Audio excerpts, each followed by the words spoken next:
राज्यसभा से विपक्ष के 8 सांसदों को बर्खास्त कर दिया गया है। ये बर्खास्तगी पूरे मानसून सत्र के लिए है। इन लोगों पर कल सदन में असंसदीय सलूक करने का इल्जाम है। इनमें कांग्रेस से राजीव साठा, नासिर हुसैन और रिपुन बोरा, टीएमसी के डेरेक ओब्रायन और डोला सेन, सीपीएम के सांसद के रागेश, आरजेडी के करीम और आम आदमी पार्टी के संजय सिंह शामिल हैं। इन सभी 8 सांसदों को बर्खास्त किया गया है और इन सभी पर कल राज्यसभा में कृषि बिलों को पास कराए जाने के दौरान हंगामा करने और असंसदीय व्यवहार का आरोप है।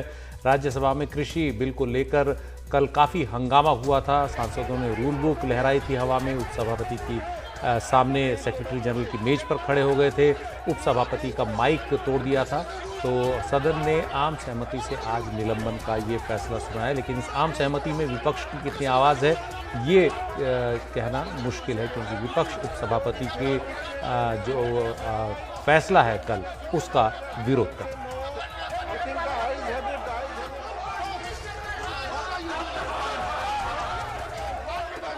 The question is the following members be suspended from the service of the House for a period of the remaining part of the current session of their unruly behavior, especially with the chair, and their grossly disorder conduct, violation of the rules and etiquettes of the Rajya Sabha, thereby bringing disrepute to this august House and causing insult to the office of the Deputy Chairman yesterday, that is 2020. Sri Derek Oberyn, Sri Sanjay Singh, Sri Rajiv Sato, Sri K.K. Ragesh, Syed Nazir Hussain, Ripun Bora, Ms. Dera Hussain, Elmaram Karim are suspended for the period of 1 week for the remaining part of the current session. एक criticism हुआ है आपके conduct का। कल जिस तरह से opposition ने प्रोटेस्ट किया और राज्यसभा चेयरमैन ने जिन शब्दों का इस्तेमाल किया, आप कैसे देखते हैं अपने सस्पेंशन? कल क्या हुआ थे? राज्यसभा चेयरमैन ये भी देखना चाहिए था। हमारा रूल बुक है, कॉन्स्टिट्यूशन है। कल का जो प्रोसीजर रूल बुक के अनुसार थे, कल का जो प्रोसीजर कॉन्स्टिट्यूशन का अनुसार थे, हमारा संविधान और रूल बुक सब कुछ सबोटेज किया कल। क्योंकि एक मेंबर अगर एक सिंगल मेंबर डिवीजन के लिए मांगा है तो ये चेयर का रिस्पॉन्सिबिलिटी है डिवीजन के लिए जाना है, लेकिन डिवीजन हुआ ही नहीं। हम लोग अपना सीट से बोल रहे थे, मांग रहे थे डिवीजन चाहिए, लेकिन डिवीजन के लिए गया नहीं, इसीलिए प्रोटेस्ट कर दिया।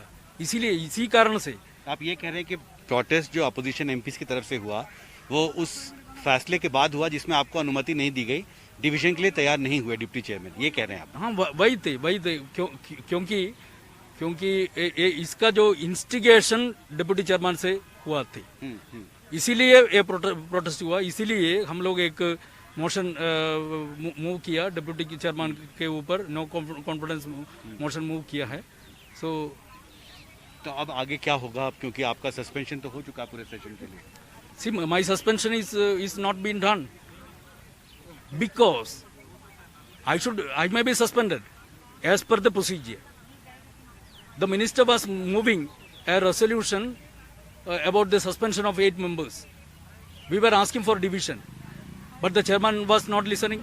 It is our responsibility. It is the responsibility of the chair. When a single member asks for a division, it is the responsibility of the chair that the division is happening. आप ये कह रहे हैं कि government की तरफ से जो मोशन मूव किया गया सस्पेंशन के लिए, उस पर भी वोटिंग होनी चाहिए। हम लोग वोटिंग के लिए मांगा थे ना, वोटिंग के लिए हम लोग पूछ रहे थे, उस समय हमें सुना ही नहीं, हमें माना नहीं। अब आगे क्या स्ट्रैटेजी होगी? इसीलिए हम लोग उधर बैठ रहे, गांधी प्रतिमा के साथ हम लोग उधर बैठ रहे, इंडेफिनिट स्ट्राइक हो रहे। और कल सदन के अंदर भी ये बहुत तेज से ये इशू उठाएगा। आप चाहते हैं आपका सस्पेंशन रिवोक किया जाए? वही तो मेरा नहीं, पूरा ओपोजिशन पार्टी का मांग है। नहीं, सारे 8 MP का और सारे ओपोजिशन पार्टी का मांग है। संसद में संविधान का गला घोटा जा रहा है और खेत खलिहान में किसान की आजीविका का। काले कानूनों पर डिवीजन मांगना गलत कैसे हो सकता है? संसदीय प्रणाली की अव्यवस्था कैसे हो सकती है? मार्शल बुलाकर सांसदों को धक्के मारकर निकालना क्या संसदीय प्रणाली है? राज्यसभा टीवी और उसका ऑडियो बंद कर देना आपको पहले ही बाहर निकाल रखा है। क्या प्रजातांत्रिक परंपरा का हिस्सा है?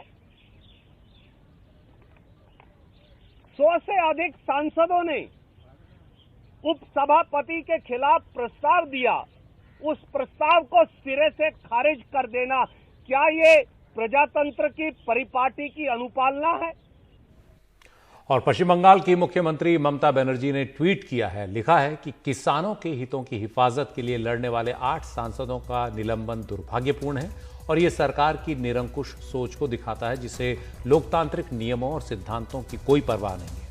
हम झुकेंगे नहीं और संसद से लेकर सड़क तक इस फांसीवादी सरकार से लड़ेंगे। तो इन 8 राज्यसभा सांसदों के निलंबन का मुद्दा काफी अब गर्मा चुका है। हमारे सहयोगी हिमांशु हमारे साथ हैं। हिमांशु, अब जो मॉनसून सत्र का बचा हुआ समय है उसमें ये हिस्सा नहीं ले पाएंगे। इनके हिस्सा न लेने से सदन की संख्या जो है उस पर भी असर पड़ता है।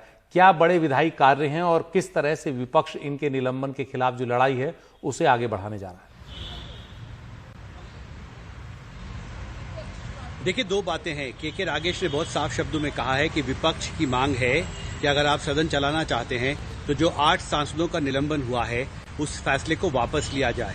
विपक्ष की तरफ से ये मांग भी हो रही है कि जो विपक्ष की तरफ से एक मुहिम हुई, जो कि लीडर ऑफ अपोजिशन ने एक नोटिस दिया है अविश्वास प्रस्ताव का राज्यसभा के उपसभापति के खिलाफ, उस पर भी चर्चा होनी चाहिए। ये 2 मांग विपक्ष ने सरकार के सामने रखी है और यही बात हमने कांग्रेस के नेताओं से भी सुनी है। तृणमूल कांग्रेस का भी यही स्टैंड है और इसी मांग को लेकर गांधी जी की जो स्टैच्यू है संसद भवन की जो बिल्डिंग है उसके ठीक सामने, वहां पर सभी निलंबित सांसद वहां बैठे हैं और एक एक करके जो विपक्ष के दल के जो बड़े नेता हैं वो वहां पर पहुंच रहे हैं उनका विश्वास बढ़ाने के लिए। और विपक्ष जो है वो इस मसले पर लामबंद होता दिख रहा है, सुशील। और अब ये मांग पर वो अपने अड़े हुए हैं, लेकिन दूसरी तरफ सरकार भी अपने स्टैंड से पीछे हटने को तैयार नहीं है।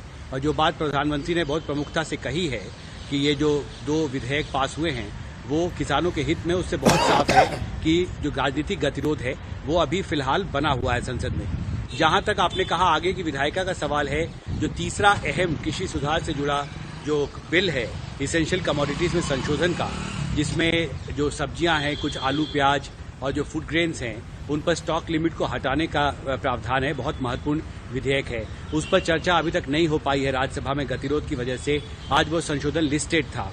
बैंकिंग रेगुलेशन कानून है, इनकम टैक्स लॉज में बदलाव के लिए भी महत्वपूर्ण संशोधन के विधेयक हैं जो लंबित हैं राज्यसभा में। आज राज्यसभा में 6 बिल लंबित लिस्टेड थे, आज एक बार भी चर्चा नहीं हो पाई। और आप इस गतिरोध का अंदाजा इस बात से लगा सकते हैं कि 5 बार जो चेयर है उसको स्थगित करना पड़ा राज्यसभा की कार्रवाई को। 9:30 बजे फैसले का ऐलान हुआ निलंबन का और 12:15 बजे तक कोशिश हुई लेकिन सदन नहीं चल पाई। हिमांशु, जो डिप्टी चेयरमैन के खिलाफ जो नोटिस है उस पे कितने सांसदों के हस्ताक्षर हैं?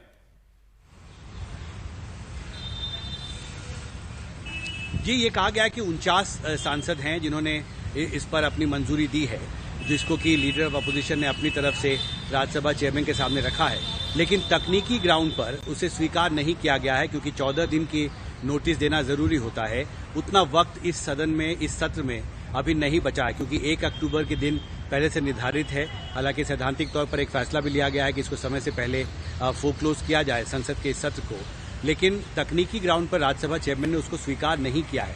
लेकिन विपक्ष की तरफ से ये मांग हो रही है कि इस अविश्वास प्रस्ताव के नोटिस पर संसद में, राज्यसभा में चर्चा जरूर होनी चाहिए क्योंकि वो राज्यसभा के उपसभापति ने जिस तरह से बिल को, 2 महत्वपूर्ण बिलों को कल पारित कराया है, उसको लेकर उनकी नाराजगी है। वो चाहते हैं इस पर संसद में चर्चा भी होनी चाहिए, राज्यसभा में इस पर चर्चा हो।